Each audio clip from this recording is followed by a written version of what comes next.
প্রতিটা মেয়েই চায় শ্বশুর বাড়ি গিয়ে শ্বশুর শাশুড়ির সাথে একটা ভালো সম্পর্ক তৈরি করতে।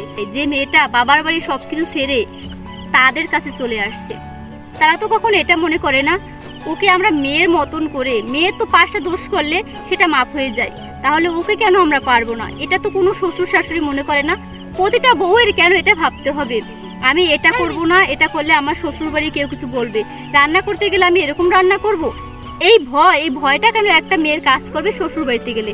আচ্ছা, আমরা একটা মেয়েকে যতটা ভালোবাসি, আমরা কি সত্যি কথা পারি একটা ছেলের বউকে এরকম ভাবে ভালোবাসতে? কখনোই না। এরপরও কিছু চশমখোর, এদের আমি বাধ্য হচ্ছি বলতে, চশমখোর ছেলেরা আছে, ওরা মা উঠতে বসলে ওঠে, বসতে বসলে বসে। কেন? একটা মেয়ে তো তোর হাত ধরেই গেছে, তাই না? তাহলে মা যেটা বলবে সেটা কেন শুনবো? মার কথাও শুনবো, বউয়ের কথাও শুনবো। মা মায়ের জায়গা, বউ বউয়ের জায়গা। আমরা কি কখনো একটা বউকে